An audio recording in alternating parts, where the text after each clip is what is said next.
Greetings all. Today I have an interesting story about a cute little boat that came into our marina.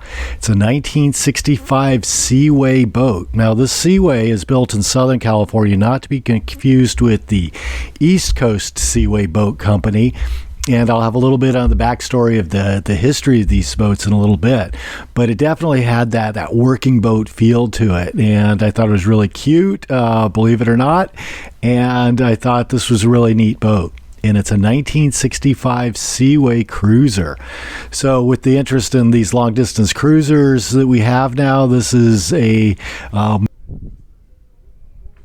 So interesting about the pedigree of these boats is that they're made famous from the TV show Baywatch, especially season 1, where they utilized as Coast Guard boats, and more on that in just a second.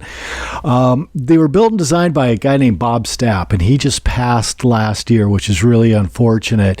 And he had a notability for building high quality boats. This started off in 1963 building fishing boats, but because of the durability and the rideability of these boats, especially in rough water, they were adopted by the U.S. Coast Guard locally, and they were used as fast rescue boats.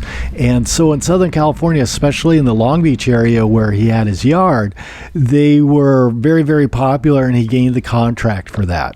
Not only did he build these fast rescue boats, he also made fishing boats, of which this one is one of, and he also made tenders for some of the large kind of like the cruise ships and water taxis that they had in the area.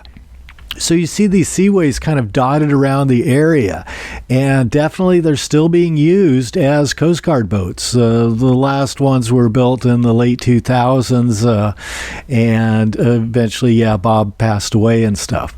But we still see them running around here, and that's maybe the recognizability or the familiarity of when this boat came into the marina, that it kind of drew that little attention of, hey, this is a cool looking boat, and it looks like it's a lot of fun.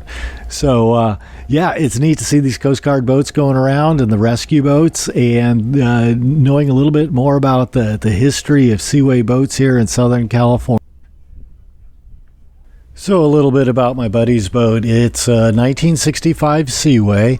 It's fiberglass over wood, so it's a wood kind of hull planking with fiberglass over it. It has a single Cummings 6BT engine in it and runs about 23 knots at full speed, cruises along at around 16 to 17 knots fairly reliably. One thing I must say is the hull design on these boats are really good.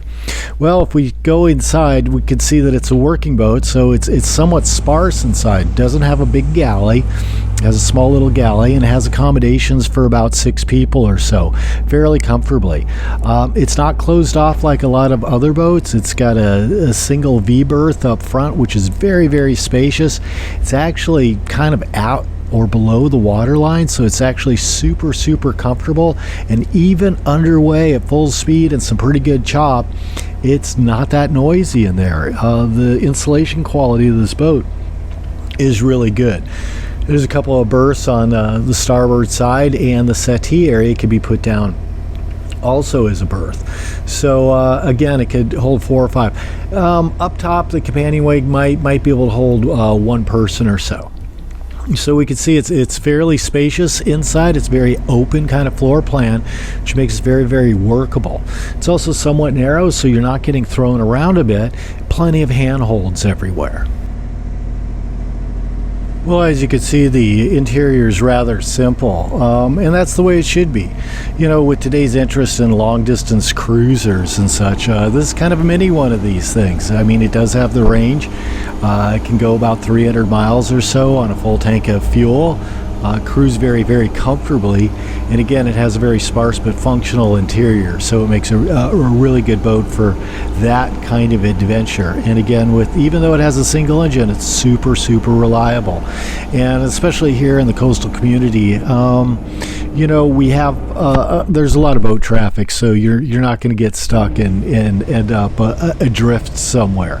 So these boats are becoming more and more popular, and this is a great vintage boat for that reason. If you want to turn heads in the marina, this is definitely one of them. Well, moving up to the flybridge, which is where the helm's at, and it's the only helm on the boat, we'll see that it's loaded with the latest navigational equipment and fish finding equipment. Yeah, the boat was set up pretty much for as a fishing boat, but also as a family cruiser. And we see up at the helm that there's accommodations for 3 adults very comfortably. You get 4th in there with the squeeze, but it's not too bad, and the visibility is actually really good for looking around and looking for boils and such.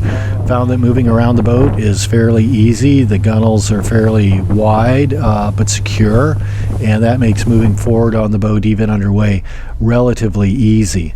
Of course, the back kind of cockpit area, lounge area on the stern of the boat is very, very wide, very accommodating, and can hold 6 people fishing very easily, and of course maybe 10 or 15 people there for events and such. So it's a very spacious boat for its size.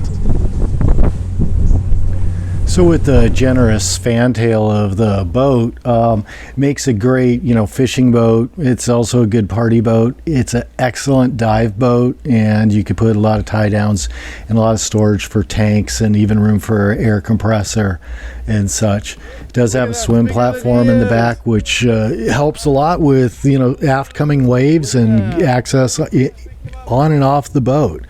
So it makes a really, a functional boat. This is a working boat.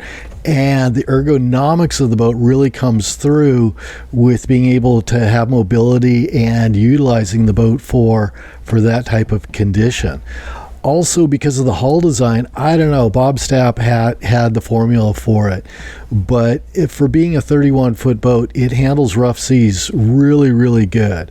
I think being out in the chop and with 4 or 5 foot seas, it doesn't feel like it. It cuts through it, and it's got enough power where it can bust through the waves with no problem.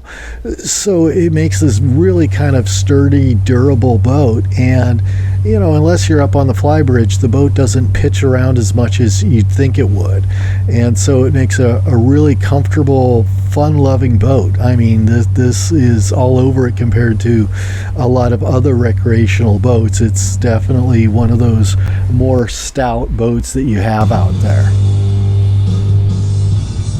Well, I hope you've enjoyed this video of one of these classic old boats here that we occasionally run into in the marina, and it's neat to hear the history and learn the history of this boat and some of the fun that it actually has. I can say I've had a lot of fun on this boat, and look forward to more fun times on it. Definitely an interesting boat, and I hope you'll agree. Well, I'll see you guys next time. Bye-bye.